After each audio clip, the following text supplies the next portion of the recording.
Okay, let's be real for a second. Some days, you ever feel like you've done absolutely everything and also nothing at all? You hit the ground running first thing in the morning, and by noon it feels like you've run a full marathon, but you haven't actually moved an inch closer to your goal. You know that feeling. It's what I call the pinball problem. You walked into your day with one clear, important thing you need to do. But then, ding, a Slack notification goes off. An urgent email pops up. Someone grabs you for just 5 minutes. And before you know it, it's 5 p.m. and you've been bounced around all day, lighting up everyone else's scoreboard while yours is still at 0. And here's the trap we all fall into, right? We think the answer is to just be a faster pinball, to work harder, work longer, just grind it out. But what if the problem isn't your effort? What if it's your entire strategy? Well, it turns out a general from 2,500 years ago has an insanely good game plan for our chaotic modern lives. So first things first, it all starts with this one core principle. You have to own the agenda. This is all about seizing control before the day has a chance to get its hands on you. Sun Tzu just nails it with this quote. I mean, think about it. When you get to the battlefield, your day or project first, you get to choose the ground. You set the terms. But when you show up late, you're just reacting to a fight that's already started. You're playing someone else's game on their turf. And this is the difference between everything. Being proactive, setting the project terms yourself, defining the goal of the meeting before it starts, mastering that new AI tool while everyone else is still figuring it out, that puts you in a state of calm. You're in control. But reacting, constantly putting out fires, answering every single email the second it lands, that's just a one-way ticket to stress. You're being led. So the question is, are you going to lead the dance or are you going to get dragged across the floor? All right, let's get to the second principle, and honestly, this one is a total game changer.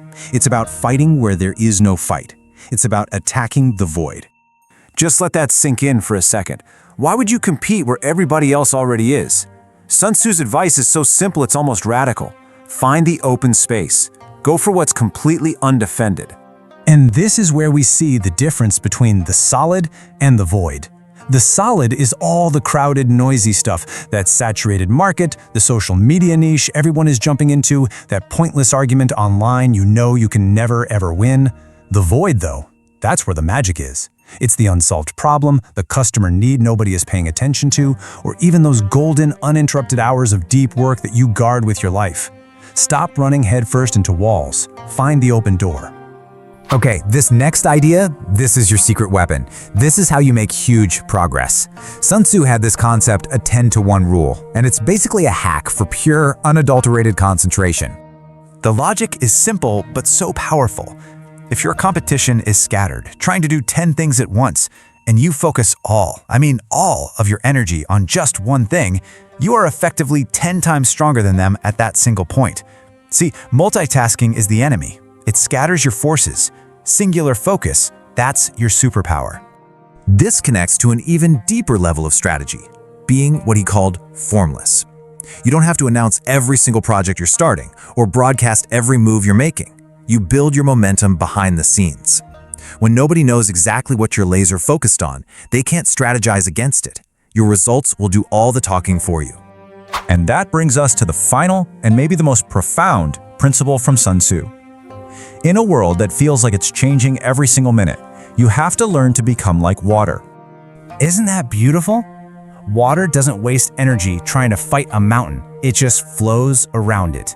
It's not attached to one specific path. It's only attached to its objective, getting to the sea. The brilliant plan you made 3 months ago might be totally useless today. So don't fall in love with your plan. Fall in love with your objective.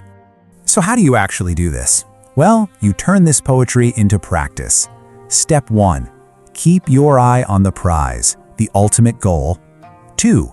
See that unexpected roadblock not as a crisis, but just as high ground. And 3. Flow around it. Use your creativity to find that new path, that void that gets you where you need to go. The most successful people aren't the strongest, they're the most fluid. So, after letting all of this sink in, the real question becomes, who are you in this story?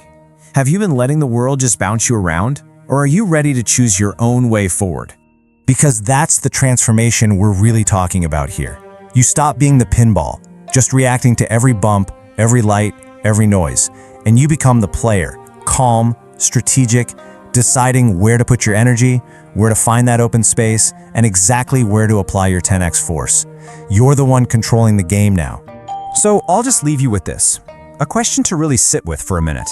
If you gave yourself permission to stop fighting on every single front, to stop showing up for every battle, where would you choose to place your one focused, decisive bet? Where would you choose to win? Subscribe for daily wisdom.